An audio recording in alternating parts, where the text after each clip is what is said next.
de la Universidad de Rosario, y como comentarista invitado al profesor Bastián Boza, profesor titular de la Escuela de Ciencias Humanas de la Universidad de Rosario. Pues bueno, los invitamos a ser partícipes de este espacio y a dejar sus comentarios y preguntas en el tiempo final de este evento. Profesores, adelante. Bueno, muchas gracias por venir a todos. Bueno, Estrategias de lucha contra el despojo es un libro que surgió de una tesis de pregrado con el acompañamiento de Bastián como director de tesis. El libro surge a partir de el estudio que se hizo o el trabajo que estuvimos haciendo en la Sierra Nevada y después acá en Bogotá sobre unos documentos del Ministerio de Gobierno de la Archivo General de la Nación. En estos documentos pudimos ver cómo encontrábamos diferentes interlocuciones entre los indígenas arhuacos hacia diferentes entidades estatales y nos pareció curioso o bastante interesante como que tuviéramos estos accesos a estas interlocuciones, ya que no suelen ser normales o no suelen ser muy conocidas este tipo de documentos. Estoy hablando de cartas, memoriales, telegramas enviados desde indígenas hacia diferentes entidades estatales pidiendo ciertas reivindicaciones. Una vez que encontramos estos documentos, pensamos en que sería interesante empezar a plantear como todo este contexto del despojo, ya que la misma interlocución nos estaba dando cuenta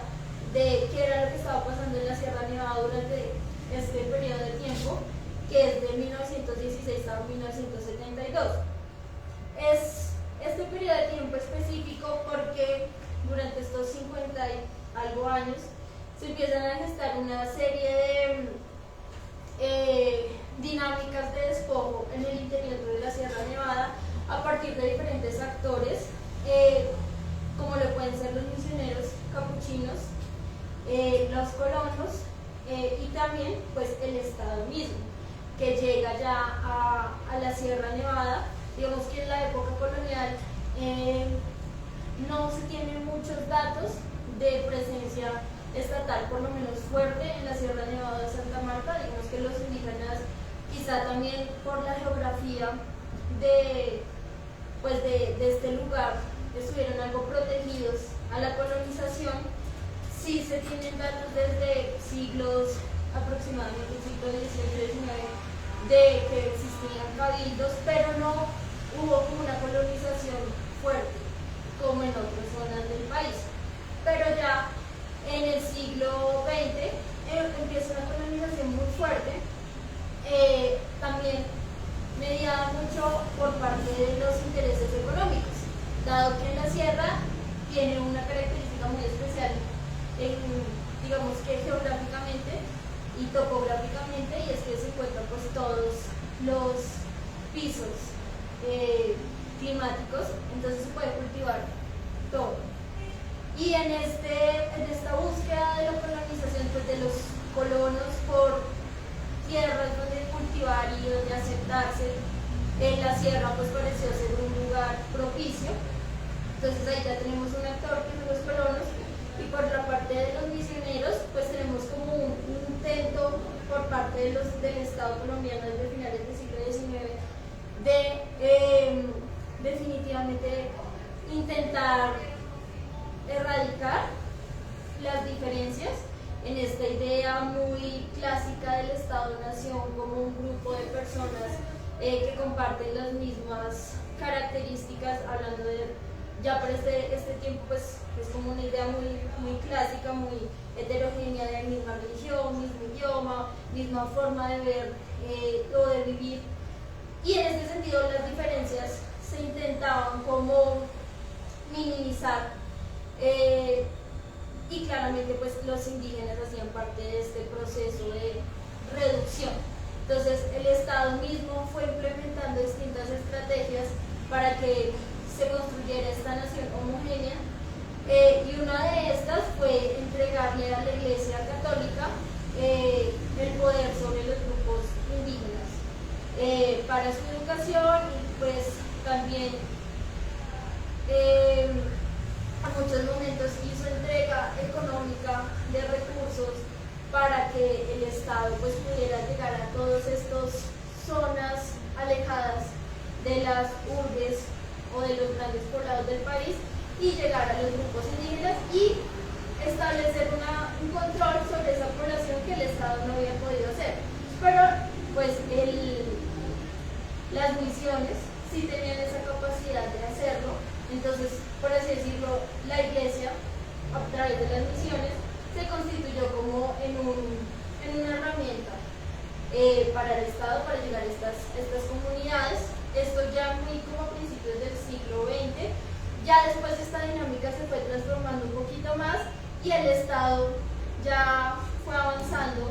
con respecto a esta idea de la asimilación indígena, si bien no fue totalmente erradicada esta idea de reducir a los indígenas y de hacer que cada vez sean más parecidos a la mayoría de la población, sí había por lo menos como unos ideales un poco más cercanos al respeto por la diferencia, por así decirlo. Y en este sentido ya se empiezan a encontrar choques muy fuertes por parte de los indígenas que también empezaron a manifestarse en contra como de muchas acciones que tenían los colonos y los indígenas, y pues también el Estado empezó a poner frente a este tipo de dinámicas de la misma Iglesia, que aunque ellos habían en un principio apoyado, incluso incentivado, pues en un punto el Estado se empieza a poner como en un lugar un poco más neutro, sin olvidar nunca que el Estado siempre ante esta problemática tuvo como un papel muy dual, ¿no? Porque también podría ser un aliado para los indígenas en ciertos momentos, en el sentido de que se acercaban a los indígenas digamos, los indígenas se acercaban al Estado a pedir ciertas reivindicaciones y era quienes intentaban ayudarlos, pero por otro lado el Estado también era perpetrador de diferentes tipos de despojo. Entonces como que están estas dos dinámicas y pues ya entrando como en el tema de la tesis, el objetivo central que es como mirar estas transformaciones y estas continuidades en estas estrategias de lucha y especialmente en la interlocución, vemos cómo los indígenas fueron cambiando, por un lado, como sus repertorios discursivos, en el sentido de la manera en la que presentaban estas demandas. Empezaron, por ejemplo, a utilizar mucho más lenguaje legalista, empezaron a citar leyes porque se empezaron a informar. También tuvieron cercanía de ciertos aliados como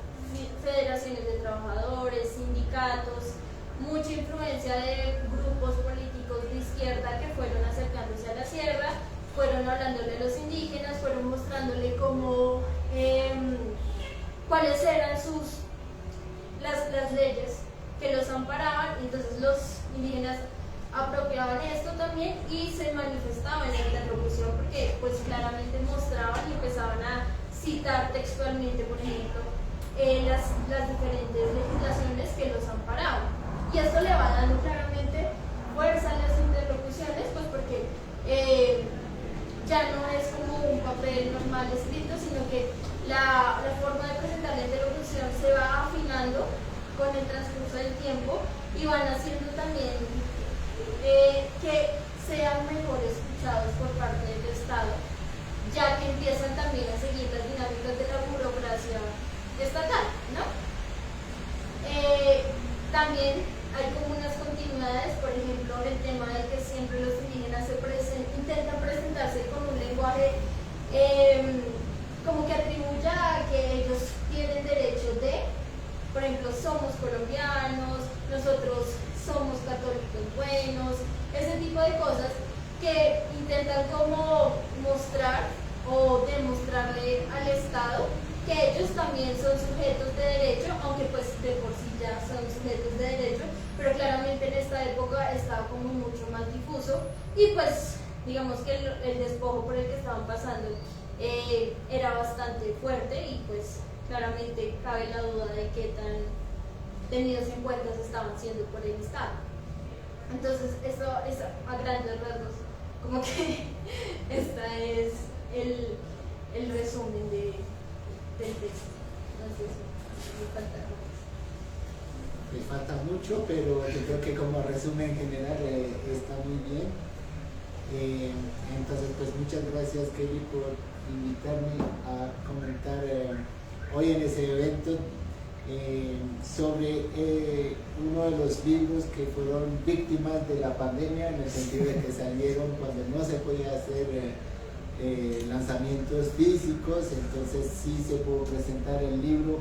en algunos espacios, pero yo creo que es importante también poder hacerlo aquí, pues, y agradecer también el trabajo de la editorial por organizar el evento y hacer posible también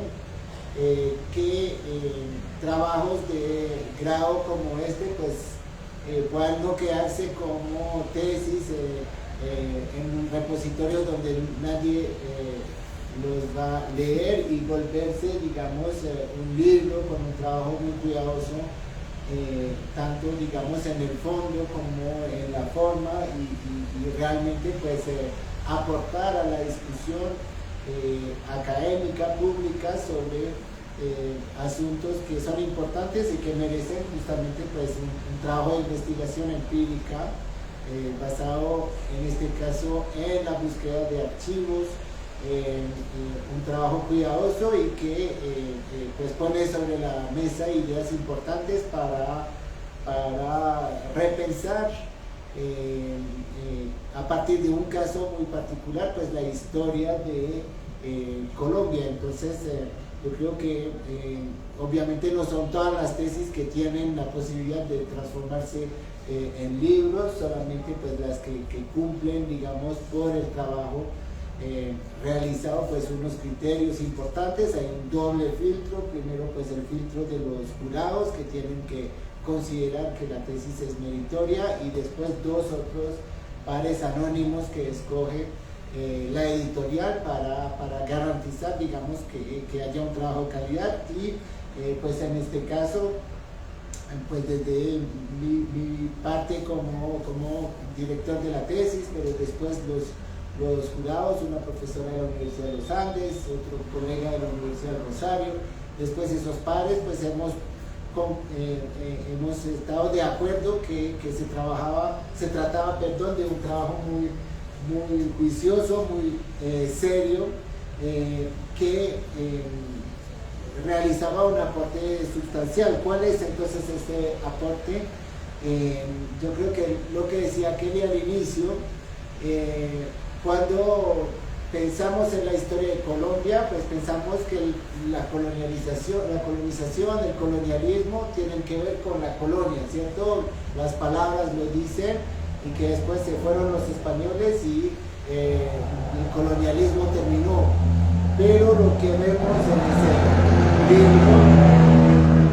es que para los pueblos indígenas pues esa cronología no funciona. Finalmente el pueblo arhuaco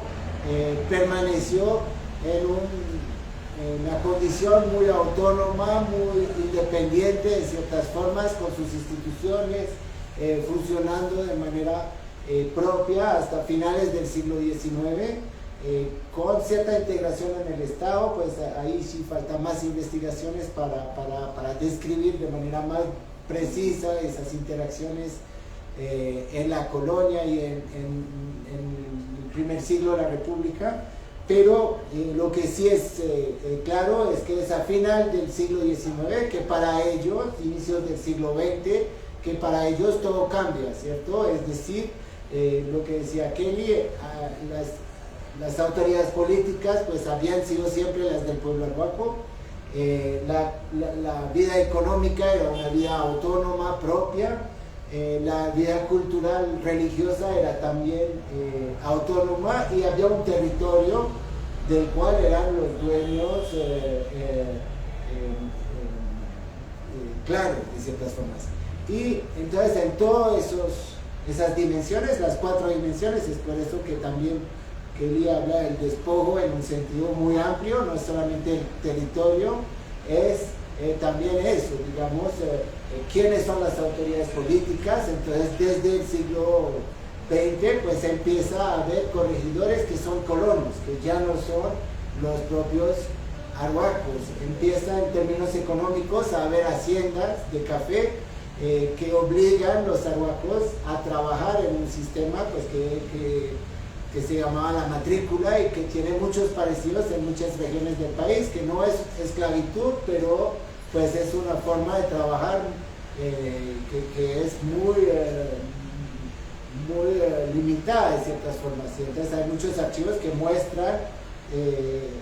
finalmente a través de ese sistema como el inspector de policía obligaba a pasar la mitad de su tiempo a ir a buscar a los trabajadores para obligarlos a ir en las haciendas. Y en términos culturales o religiosos, a inicios de ese momento pues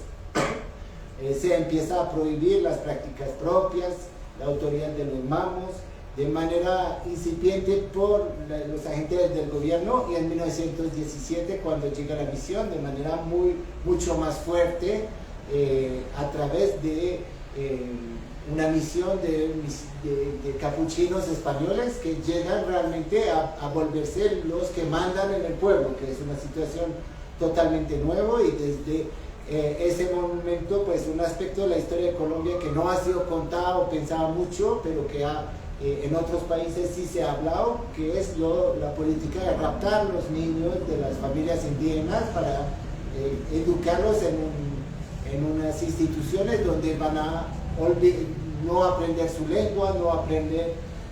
su cultura, no aprender la manera de ser propia de su gente de ciertas formas.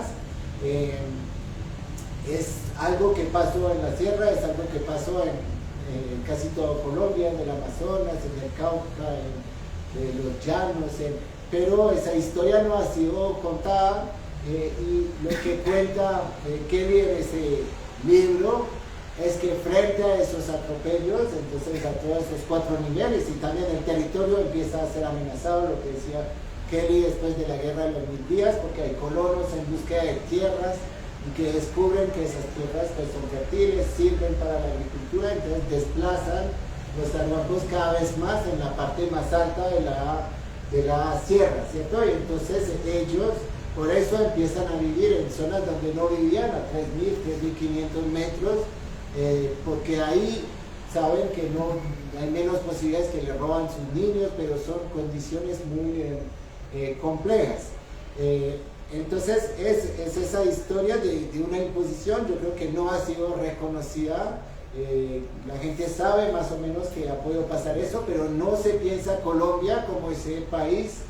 que tiene ese proyecto de eliminación de lo nativo, en el sentido de primero por la violencia física y luego por esa violencia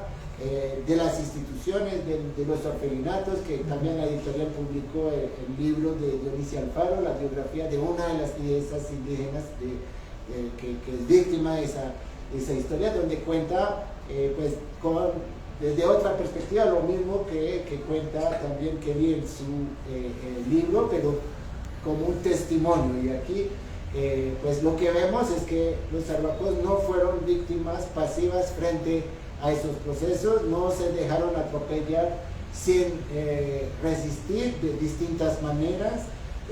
no hubo una resistencia física en el sentido de un enfrentamiento con esas fuerzas externas, ni con los misioneros, ni con los representantes del Estado, ni con los colonos. Pudo haber momentos de tensión, pero digamos que lo que vemos en el libro es que los repertorios de acción, para retomar un poco el vocabulario que utiliza Kelly en la tesis, son más bien los de la diplomacia, ¿cierto? Y hasta hoy pues el pueblo arhuaco en relación con otros pueblos indígenas de Colombia pues ha sido más caracterizado por esa idea de la diplomacia, de la palabra, como la manera de contestar esas decisiones, y también un trabajo espiritual que acá no se ve en la tesis, porque la tesis se basa sobre la interlocución con el Estado, no hay fuentes autónomas, de ciertas formas, solamente son textos que representan el intento de los arhuacos de articular sus demandas para personas exteriores, pero no vemos realmente las discusiones internas que hubieran podido tener los arhuacos, pero es importante también mostrar eso, primero que hay muchas fuentes disponibles, digamos que uno puede imaginar de los indígenas no vamos a encontrar nada en el Archivo General de la Nación, porque ellos no escriben, y en realidad sí, hay muchos documentos que son importantes de leer de manera crítica, de contextualizar, pues como lo hacen siempre los historiadores, pero es un poco lo que pretende ese libro, analizar esas fuentes que son diversas, unas son memoriales, hay muchos textos escritos, a veces con la ayuda de otras personas, lo que decía Kelly, con el movimiento campesino en particular, fue muy importante sobre cómo se ha estructurado ese movimiento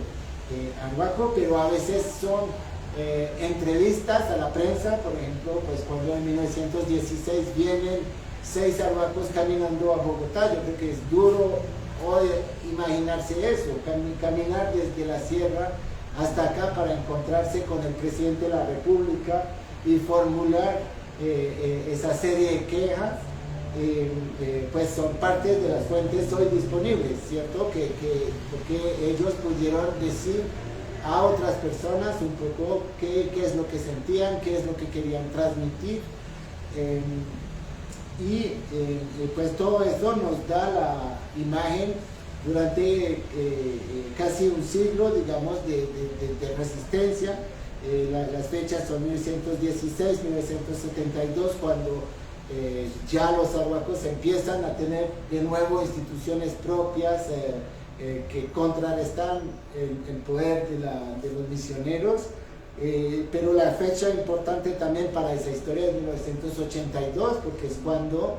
los misioneros salen a raíz de la toma pacífica de la misión que hacen los arhuacos para volver a tener el control de la educación, control político de la región. Pero si queremos entender ese momento particular de 1982, tenemos que pues tener toda esa larga historia que ha sido un poco invisibilizada, de decir, nunca cesó, nunca paró la resistencia, siempre hubo personas para ir a Bogotá, ir a Santa Marta, hacer comisiones, encontrarse con los representantes del Estado, a pesar de lo duro que pudo ser eso, porque cuando uno no tiene, cuando el español es la segunda lengua, cuando uno no tiene los códigos que esperan las instituciones, pues es muy difícil hacerse escuchar, y eso lo cuenta también muy bien Dionisia en su libro, que desde adentro cómo fue llegar a Bogotá por primera vez, cómo ser recibido, el miedo que había también de la represión que fue real, digamos, por parte tanto del Estado como de la misión. Entonces, para no alargarme ya tanto, pues resaltar que sí es un libro, en mi idea, muy importante, un libro que hemos completado con otro, que es la compilación de todos los documentos, un libro documental para que las personas puedan leer las fuentes primarias. Algunas están ya recopiladas al final de este libro, donde pueden leer la voz de esos delegados arhuacos, no solamente la de la autora, de ciertas formas. Y yo creo que es un ejemplo, porque lo que se dice aquí en la sierra, pues encontraríamos en otras partes de Colombia historias similares también, y donde pues hasta ahora hace falta mucho para documentar cómo al tiempo que los delegados arhuacos venían acá, pues en el Cauca estaba Quintilame, estaban otros, Gonzalo Sánchez, otras grandes figuras del movimiento indígena que son de pronto un poco más conocidas, pero que de todas formas pues sus escritos, su trabajo pues no ha sido objeto de investigaciones tan detalladas, y a veces las mismas comunidades no tienen tienen de pronto versiones orales de lo que fue esa lucha, pero no tienen acceso a esos documentos. Entonces yo creo que uno de los objetivos del libro es para la misma comunidad tener conciencia y tener los documentos de su propia historia y de la importancia de que la historia política de Colombia no se puede entender por fuera de esos asuntos que son vistos como muy periféricos, pero que en realidad son centrales para entender el relato de la nación sobre sí misma y para entender, digamos, cuál ha sido ese proyecto de nación que llamamos Colombia. También me gustaría hablar como del tema del despojo. Como dice Sebastián, hay una perspectiva de mi parte.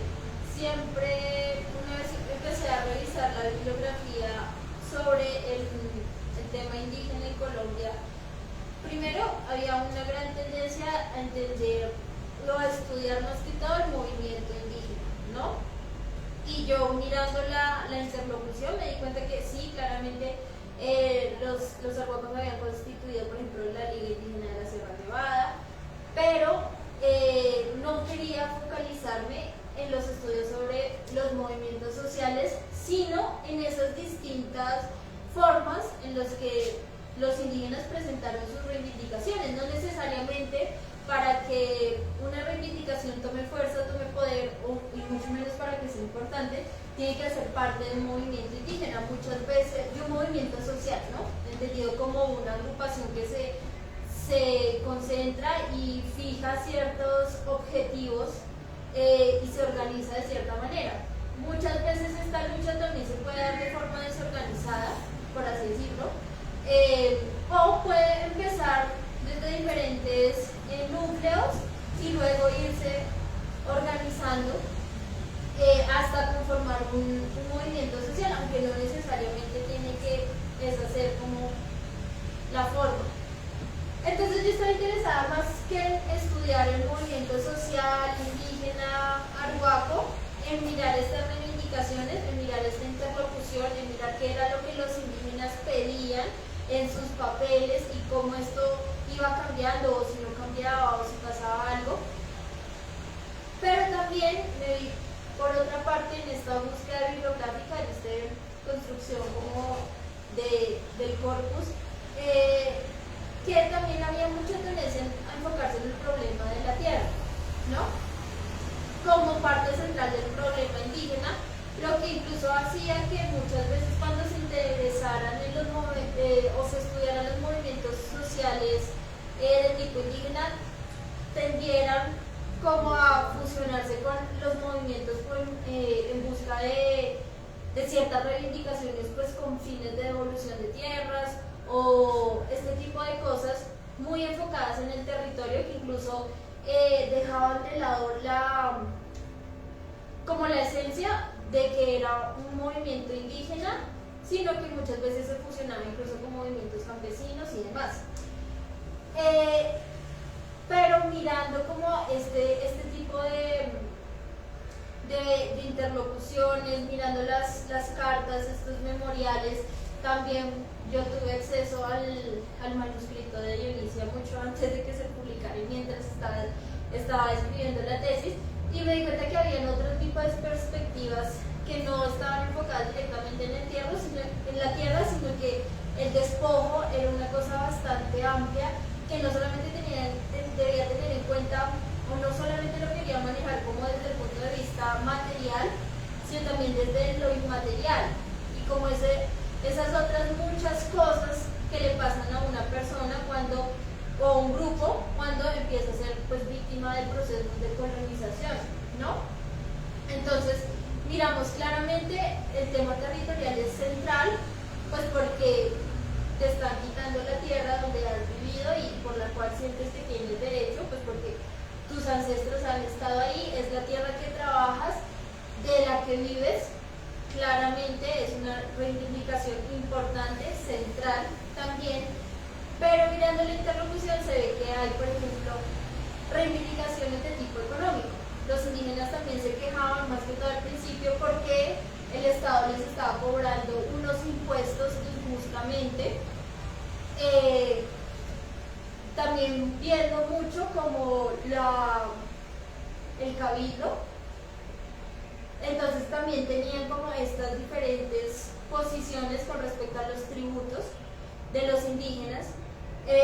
También veíamos desde el punto de vista económico lo que Pastor mencionaba sobre el sistema de matrícula y cómo con la colonización pues claramente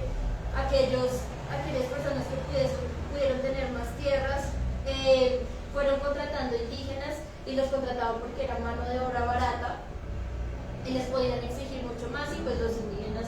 trabajaban y se metían en este sistema que es un sistema de endeudamiento donde se le dice al trabajador que se le va a pagar por algo, pero entonces le dice el hacendado o la persona dueña de la tierra que le va a dar la comida y le va a dar el techo, y a medida que va pasando el tiempo esta persona empieza a acumular toda esta deuda con la persona, por así decirlo, con su jefe. Entonces es un sistema en realidad basado en el endeudamiento del indígena. También veíamos pues claramente la afectación de los colonos, porque muchas veces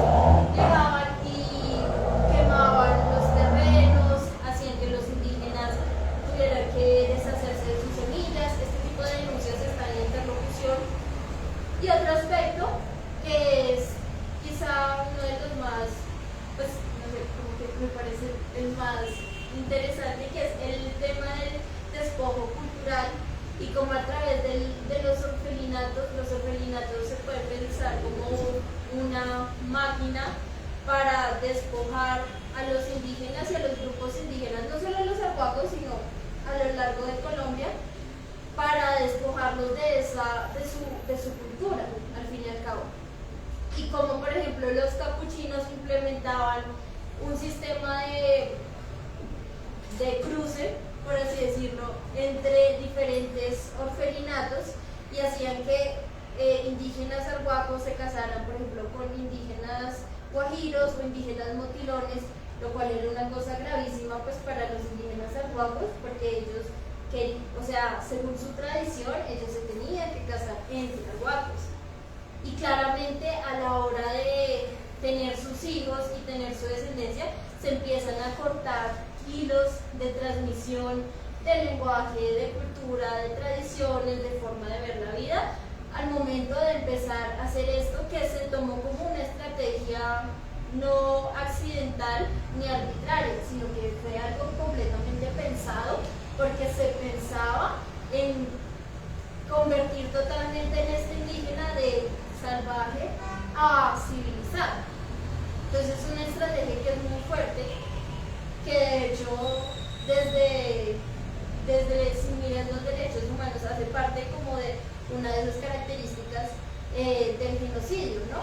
Como hacer que el grupo ya no se pueda reproducir a sí mismo es una de las partes que caracteriza el genocidio. Entonces, este también es un despojo muy fuerte, y otra parte del despojo cultural que nos parece muy interesante es ver cómo la colonización y la llegada de la misión generó una ruptura radical en la comunidad indígena, y esta división entre lo tradicional y lo no tradicional. Entonces, los tradicionales eran ahora estos indígenas que pues hablaban iku, se vestían de manta, ese tipo de cosas, y los civilizados pues eran los que eran católicos, ya se vestían de forma pues occidental, por así decirlo, y como que esas divisiones tienden a ser incluso más ideológicas que la realidad, porque es una división que se sigue manteniendo hasta el día de hoy. Aún en la sierra se siguen utilizando como estas dos paralelismos entre los tradicionales y los civilizados, pero en realidad no hay tradicionales y civilizados como tal, sino que en realidad es una escala de grises, porque así como hay indígenas que pueden hablar perfectamente iku, pero se pueden vestir de forma occidental, ¿sí? O sea, en realidad es una cosa mucho más compleja, pero la colonización trajo que se instauraran estas ideas de una división en la comunidad. teniendo en cuenta que claramente la idea de nosotros también siempre fue presentar que el grupo indígena Arhuaco no era el grupo indígena Arhuaco monolítico donde todos piensan y hacen lo mismo y actúan igual, sino que hay muchas diferencias y muchas trayectorias dentro de la misma comunidad, ¿no? Que van afectadas directamente por este tipo de actores como los colonos, los misioneros, el Estado mismo. Por ejemplo, el caso de Dionisio es muy diciente porque ella fue muy de niña raptada por la misión y muy de niña fue raptada por la misión, se crió como católica pues porque se crió en la misión, pero una vez, incluso a ella la casaron con un indígena guajiro, tuvo sus hijos con un indígena guajiro y ya de adulta, ya era mamá, fue que empezó a cuestionarse un montón de cosas sobre la misión, sobre las reivindicaciones, sobre por qué pasaba esto y empezó a volver como a la parte indígena más alejada de la misión capuchina. ¿Sí? Entonces es una de las referentes de lideresas indígenas como más relevantes que hemos manejado y es interesante ver esta historia, como ella incluso estuvo en la misión y después pasó a estar en contra de la misión. Y en el libro también se muestra cómo había indígenas que simplemente estaban en contra de las reivindicaciones que hacían los otros indígenas. Decían como que no, que es que los otros indígenas querían volver al salvajismo, querían volverse, estaban influidos por las ideas comunistas, etcétera, que claramente muestra que no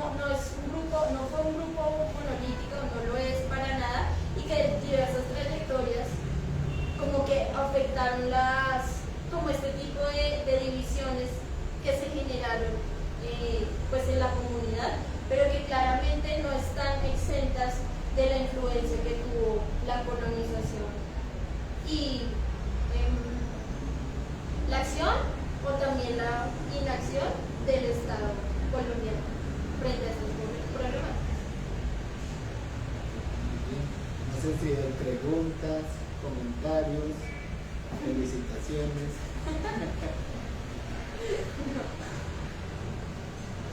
Bueno, de pronto una pregunta, ya habían hablado con el profesor Bastian del despojo, ustedes, bueno, Kelly lo abordó en esa relación entre Arhuacos y Estado, pero ¿qué otro tipo de interlocución se podría plantear durante ese periodo en donde se diera cuenta un poco de esa lucha de los pueblos arhuacos por de alguna manera garantizar ciertos derechos y pues garantizar eventualmente su historia en el Estado colombiano y pues, su población indígena? ¿Qué otro? Pues digamos que el tema de esta interlocución con el Estado es bien diciente porque precisamente te muestra diferentes perspectivas. No todas las reivindicaciones tienen que ver con un tema, sino que precisamente leyendo esta interlocución como que uno se da cuenta de que el problema era muy amplio. Incluso vemos cómo cambian las dinámicas y al principio eran unas reivindicaciones muy enfocadas en el tipo económico. Ya después hacia el final ya era un tema mucho de tierras porque ya también estaba en auge el tema de construir el resguardo, entonces ya claramente las reivindicaciones se fueron enfocando y a mí me parece que el tema cultural es como una cosa muy transversal a lo largo de la interlocución que yo miré. Si miramos como otro tipo de interlocución entre el Estado y el pueblo arhuaco, yo no sé, primero tocaría mirar el acceso, que siempre es una cosa que los historiadores nos planteamos bastante, como las fuentes pueden existir, pero qué tanto acceso tienes a, ¿no? El acceso a fuentes eclesiásticas, ¿no? Digamos, sería interesante mirar realmente qué tanto es lo que tienen los capuchinos que sea público, porque pues una cosa es lo que muestran, sería interesante. Y otra cosa que por ejemplo yo miré y que definitivamente si se encontraran los los documentos sería interesante también y muy diciente, y creo que podría mostrar otra perspectiva, pues porque al fin y al cabo yo solamente estoy presentando una perspectiva, ¿no? Desde los indígenas y lo que ellos se quejan, ¿no? Toca mirar qué dicen los misioneros, toca mirar qué dicen los colonos. Por ejemplo, la parte de los colonos sería una cosa que sería bastante chévere ver qué era lo que ellos tenían para opinar, porque no es tampoco una perspectiva de blancos y negros, ¿no? Muchos colonos también estaban ahí por razones de la violencia. Por ejemplo, la migración en la época de la violencia fue incrementando sustancialmente, y pues era gente que solamente estaba buscando cómo sobrevivir y llegaron a la sierra. Claramente hubo malas acciones y había malos colonos, pues, como en todo, pero seguramente hubo otros que no, y pues sería bueno si se pudiesen encontrar como esas fuentes de esos colonos y cómo ellos respondían a las reivindicaciones de los indígenas, o como incluso ellos mismos podrían presentar reivindicaciones frente al Estado, pues exhibiéndoles sus tierras, porque incluso muchos de ellos alcanzaron a hacer papeles legales sobre sus tierras. Lo que pasa es que empezaba a jugar mucho pero ¿cómo van a comprar tierras legalmente si esto es un resguardo? Pero si es un resguardo o no es un resguardo. Y el problema acá es que la burocracia del Estado ni siquiera sabía la naturaleza legal en el que estaba la Sierra Nevada. Entonces digamos que era un problema bastante grande, pero sí, definitivamente sería bastante enriquecedor para la historia, por ejemplo, colombiana, si se tuvieran acceso a este tipo de fuentes de, por ejemplo, los misioneros o de los colonos. Y para seguir un poco lo que dices, de todas formas en el libro sí vemos muchos mediadores,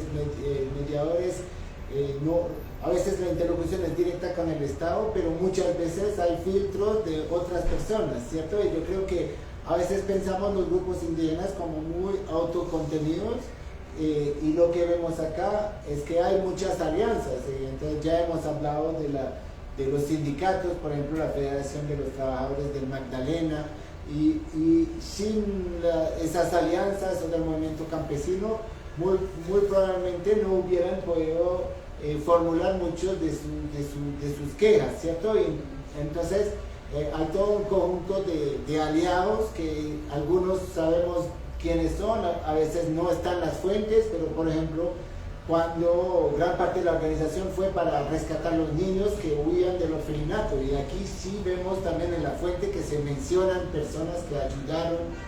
también viajeros, hay una alemana que llega a la sierra en los años 30 y un marqués belga, que uno no pensaría que ellos fueron aliados, y sí lo fueron. Digamos que muy pocos son las personas que tomaron en serio esas vidas, de decir, bueno, no hay derechos en el siglo XX de robar a la fuerza a los niños de las familias. Casi todo el mundo lo aceptó como de los actores no albacos, todo el mundo lo aceptaba como así es, pero hay individuos excepcionales que tomaron en serio las vidas albacas como vidas que valen y que merecen ser defendidas. Entonces son ese tipo de personas que permiten ver otras interlocuciones que no son directas con el Estado, y hoy pues hay tensiones también entre el movimiento indígena, el movimiento campesino, movimiento obrero, y el hecho de poder hacer esa historia para mostrar hay una historia en común, pues es también importante para el presente, para decir sí se puede construir, hay una historia en común, digamos, de construcción de estas luchas.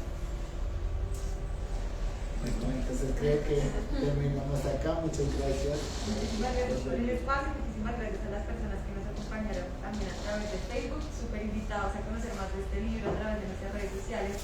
y nuestras páginas en editorial.rosario.edu.co y en su versión digital en ivo.rosario.edu.co. También si se encuentran interesados tenemos unos ejemplares acá en la librería La Hojilla de Fuego, por si se encuentran interesados que quisieran llevarse algún ejemplar. Muchísimas gracias a Kelly, autora de este libro, y al profesor Bastián, comentarista invitado a esta presentación del libro. Siempre muy bienvenidos a este y otros espacios.